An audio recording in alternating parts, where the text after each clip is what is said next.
jina langu naitwa Muhammad bin Nuruddin bin Muhammad bin Uthman Al-Amudi, mkazi wa Ilala, Dar es Salaam. Nimezaliwa Ilala, nimekulia Ilala, nafahamika sana Ilala. Alhamdulillah, nashukuru kwa hilo. Nashughulika kwa kazi ya sanaa, catering, kazi ya UMC. Tuna madarasa yetu kwa ajili ya shughuli mbalimbali za maharusi, ghafla mbalimbali. Basi alhamdulillah, najishughulisha kwenye vitu vingi, hata kwenye masuala ya mipira. Pia ni sehemu yangu pia kutafuta riziki na kwa.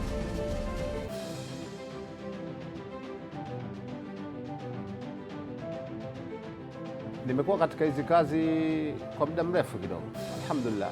Kwenye sanaa nimekuwa kwa muda mrefu, kwenye masuala ya upishi nimekuwa kwa muda mrefu, kwenye masuala ya UMC nimekuwa kwa muda mrefu. Kwa kiasi nimekuwa kwa muda mrefu, siwezi kutaja miaka, lakini ni muda mrefu.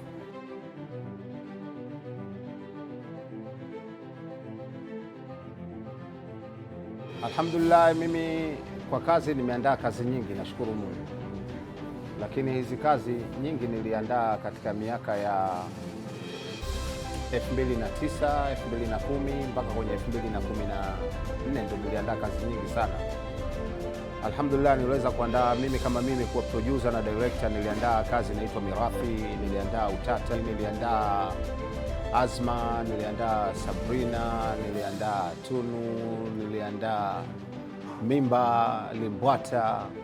Hizi kazi nyingi hizi ambazo nazokutajia hizi mimi niliandaa mimi.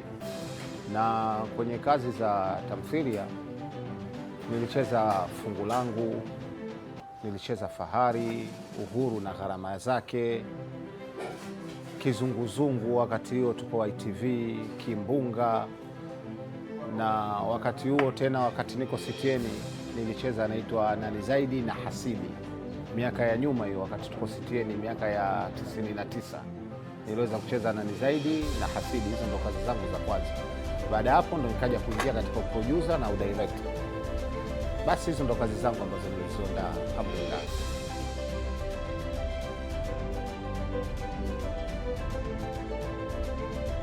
Safari yangu ya sanaa kiukweli, wallahu khairur raziqin, Mwenyezi Mungu ndo anajua jinsi gani ya kutoa hizi riziki. Mimi sikuwa na msanii, wala sikuingia, wala sikuwahi kuwaza kama nitakuja kuingia kwenye swala la usanii.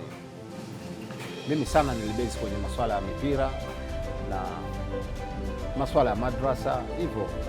Lakini ikatokea siku moja tunacheza mechi na Splendid Secretarial College, chuo cha sanaa cha Splendid.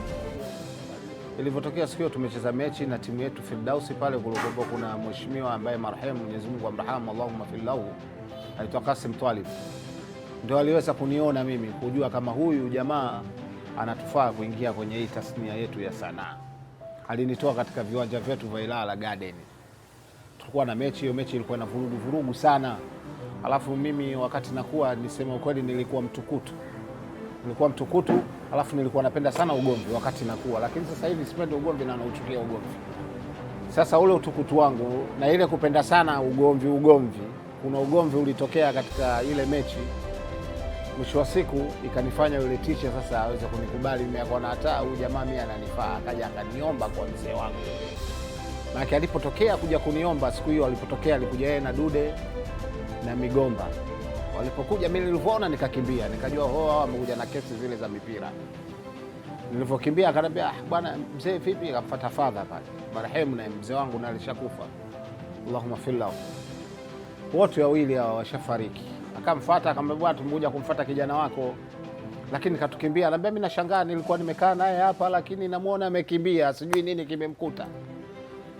Sijui, unajua huyu atakuwa na akili ya mambo ya mpirani alifanya fujo bwana, kijana wako alianzisha fujo, alimwagia watu michanga nini. Sasa labda anajua tumemfuata labda kwa ajili ya mambo ya fujo hayo. Hapana, sisi tulimfuata kwa ajili ya mambo ya sanaa. Tuna kazi yetu sisi inaitwa Nani Zaidi, tunataka ingie kwenye hii kazi. Baada hapo mzee akanipa salamu zile, nikamwambia, bwana mzee, mimi na mambo hayo vitu vile tofauti. Mimi nikaingia kwenye mambo ya kuuza sura. Kipindi hicho maana tunaona kama ni mambo ya kuuza sura. Hatukuwa na uelewa wa kuona labda hii ni kazi. Lakini sasa hivi tunasema sanaa ni kazi, ni kama kazi nyingine. Basi mzee akaniambia, wewe nenda kamsikilize. Na atakusikiliza wewe mwenyewe, utaangalia, utaafiki ima kukataa au ima kukubali.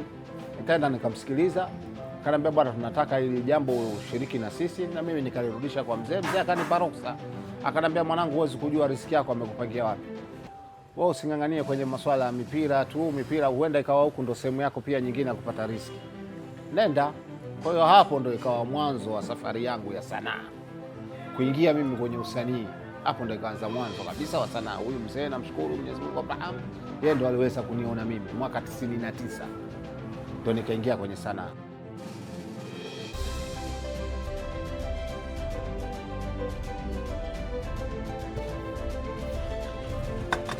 Changamoto nilizokutana nazo ni nyingi kusema la ukweli. Changamoto za kwanza zilianza kwenye familia. Wengi waliokuwepo katika familia hawakulitaka hili jambo mimi niingie kwenye mambo ya sanaa. Unajua sisi tuna ndugu wengi sana wako Kenya, wako Lamu, Mombasa. Kwa hiyo wale ndugu wa Lamu huko Mombasa waliponiona nimeingia kwenye masuala ya usanii, wengi walipiga kelele, walikataa kabisa. Kwa nini umeingia kwenye mambo haya mambo yana uhuni, yana nini?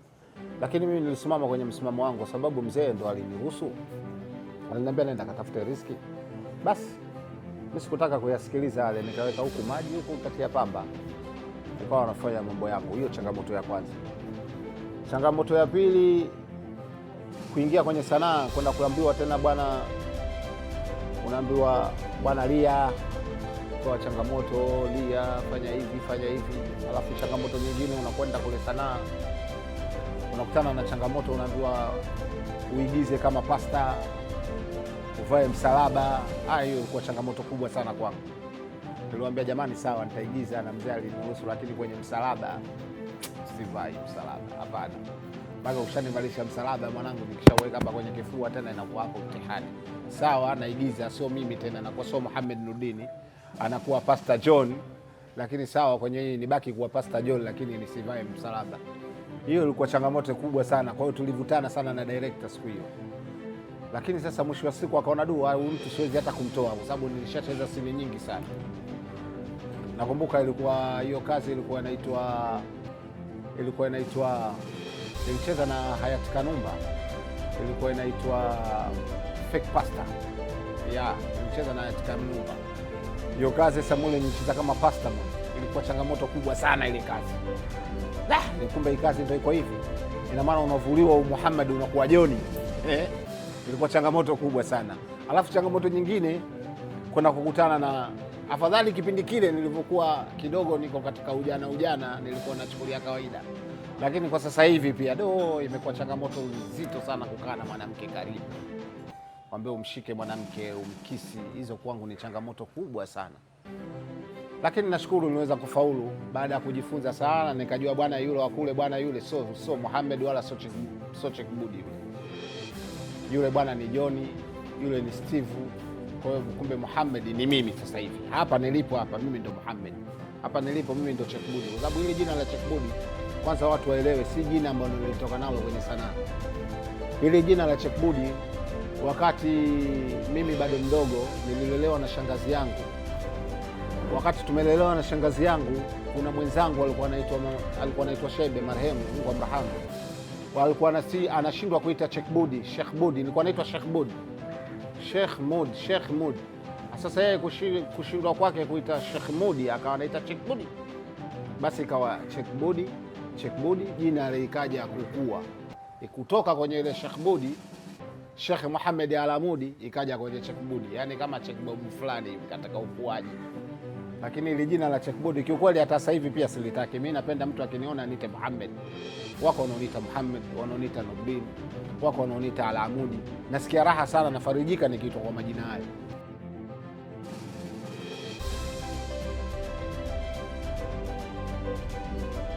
Ndio nilishasema kwa mara ya kwanza. Changamoto ya kwanza kubwa ndio ilikuwa hiyo kwenye masuala ya kuvaa msalaba, lakini nilikataa. Alafu changamoto ya pili iliyonifanya niende kinyume, kuna kazi moja niliwahi kufanya. Hiyo kazi ilikuwa mtihani wallahi, hata siwezi kuizungumzia. Ilikuwa tulivutana na director zaidi ya masaa mawili. Ilitakiwa mwanamke aje juu ya kifua changu, ilikuwa mtihani. Lakini sanaa ni uongo, true lies. Uongo na ukweli. Kwa hiyo ilifanyika tekniki tena pale mbadala, ikaonekana kama kweli nimefanya, lakini sikufanya, ila ilikuwa changamoto kubwa sana, lakini nashukuru niliweza kuzivuka hizo changamoto. Hakuna maisha yasiokuwa na changamoto. Changamoto zipo tena nyingi sana, unakutana na changamoto nyingi sana. Mwingine anakuchukulia tu from nowhere. Huenda umecheza labda unampiga mwanamke, akikuona mtaani anaona wewe unapiga mwanamke, wewe ufai muone, kumbe wewe ulikuwa unaigiza tu pale. Kwa hiyo hizo sehemu za changamoto, mtu anakuchukia tu bila sababu, anatokea tu kukuchukia. Hiyo changamoto kubwa sana na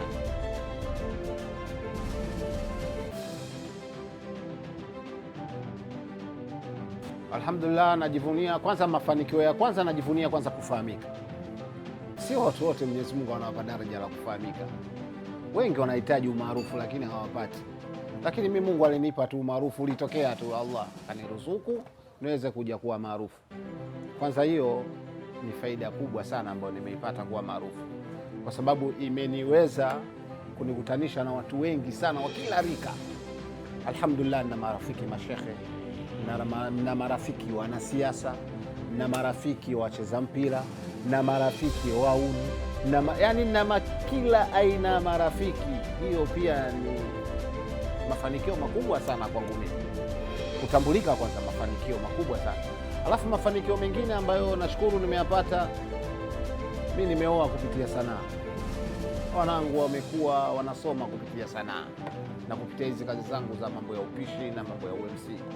Kwa hiyo kwangu hii ni faida kubwa sana. Siwezi kusema na mafanikio makubwa na majumba na magari, ni maisha yangu ya kawaida. Basi hii ni kwangu mimi, alhamdulillah, nafarijika. Ni faida kubwa sana kwangu mimi, naishi vizuri na naishi kwa amani. Faida kubwa sana kwangu mimi, kwanza amani na kuishi na watu vizuri.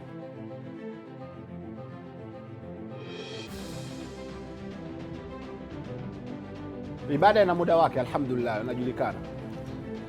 Moja katika vitu ambavyo vinajulikana kwanza katika Uislamu ni ibada, kuna nyakati zake.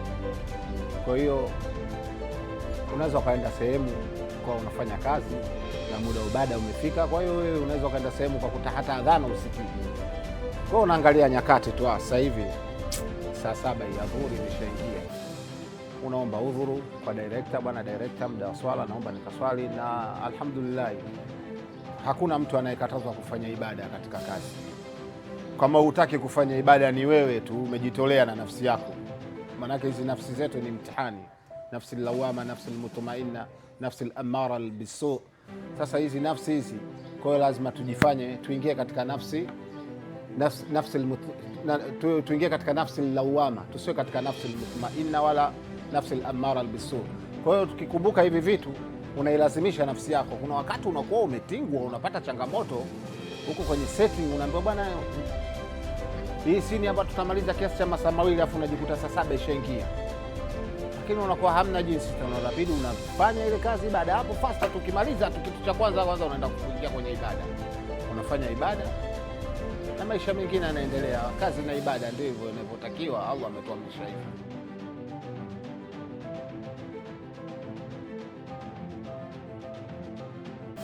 Kwanza na washauri tamaa. Vijana wanabadilika sasa hivi, tunaona wengi wameingia kwenye tamaa za ajabu, na mitandao ndio imezidi kuwapoteza Arabistara. Yaani hii mitandao imeingia sasa hivi, watu wamekuwa wanaitumia vibaya mno, vijana wanatumia vibaya mno. Alafu vijana wamekuwa wanaingia kwenye tamaa za ajabu kiasi cha kwamba yani haipendezi katika jamii, haipendezi kwa Mungu, haipendezi kwa kila mtu. Hivi vitu ambavyo vinachukiza sana. Kwa hiyo nawasi kwanza vijana, kitu cha kwanza waache tamaa. Tamaa ni kitu mbaya sana. Kuingia kwenye wizi, kuingia kwenye kufanya vitu vya ovyo ovyo kwa ajili ya mafanikio. Unakuta mtu anaambiwa bwana, ingia fanya hivi utafanikiwa. Tamaa hizi vijana waachane nazo. Mwenyezi Mungu akikuandikia riziki yako, hakuna mwenye kuichukua, hata kama itachelewa, lakini itakuja, japo itachelewa. Kwa hiyo watu kwanza wawe na subra. Hakuna kitu kizuri katika maisha kama subra. Subra ndo kila kitu kwa changamoto zote unazokutana nazo. Kwa hiyo nawashauri hawa vijana katika utafutaji wao, kwanza waache tamaa.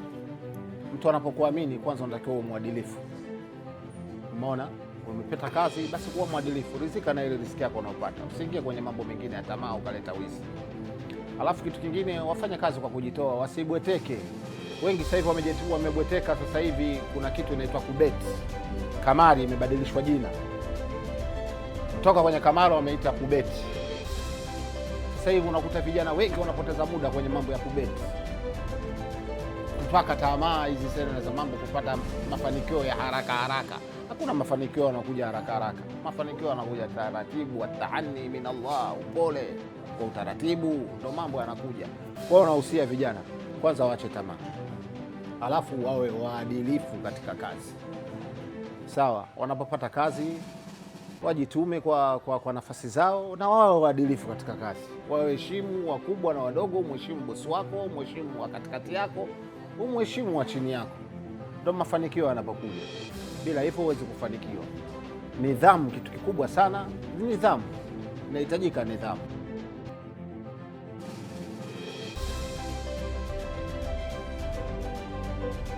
Alhamdulillah, mimi mchango kwa jamii nao, na siwezi kuuzungumzia hapa, nitakuwa najifaharisha. Mwenyezi Mungu amekataa ufahari, lakini mchango mimi nao kwenye jamii, na wanajua watu mliokuwa nao walionizunguka. Ukinihitaji napatikana kwa wakati, ninalika hafla yoyote kwenye jamii napatikana kwa wakati. Ukiwa kwenye labda kwenye masuala ya misiba, kwenye masuala ya kujitoa napatikana kwa wakati. Kuna michango sio ya jambo gani, Mwenyezi Mungu akinipa uwezo, akinijalia, huwa nafanya masuala ya michango. Kwa hiyo kuna vitu vingi navifanya kwenye jamii ambavyo mimi kama mimi siwezi nikavizungumzia vote, itakuwa kama najitangaza kwenye sifa tu, kitu ambacho mimi sikitaki. Maisha ya sifa mimi siyataki, lakini alhamdulillah mimi naamini mchango ninao kwenye jamii.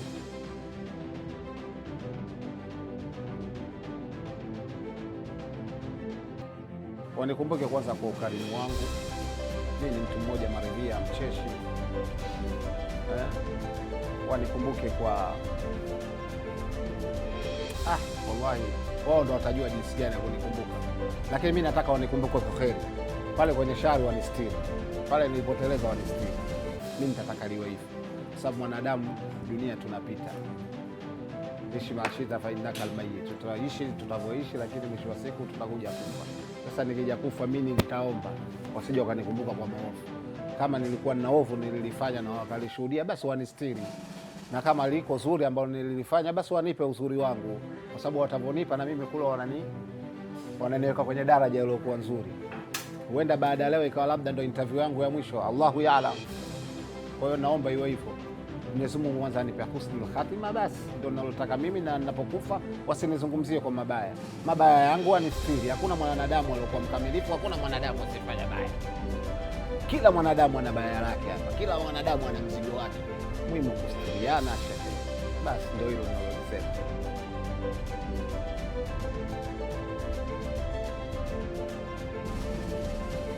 Aya ama hadithi inonipa nguvu wakati wa kazi. Nikija katika suratul Qasas aya ya 77, baada ya a'udhu billahi minash shaitanir rajim, bismillahir rahmanir rahim, wabtaghi fima ataka Allahu ad-dara al-akhirah wala tansa nasibaka min ad-dunya wa ahsin kama ahsana Allahu ilayka wala tabghi al-fasada fil ardi inna Allaha la yuhibbu al-mufsidin. Hiki hapa ndo katika kipengele cha muhimu sana, wala tansa nasibaka min ad-dunya, wala tansa nasibaka min ad-dunya. Hiki kipengele yani ni aya fupi sana, lakini ina tafsiri pana sana ukikaa ukifikiria.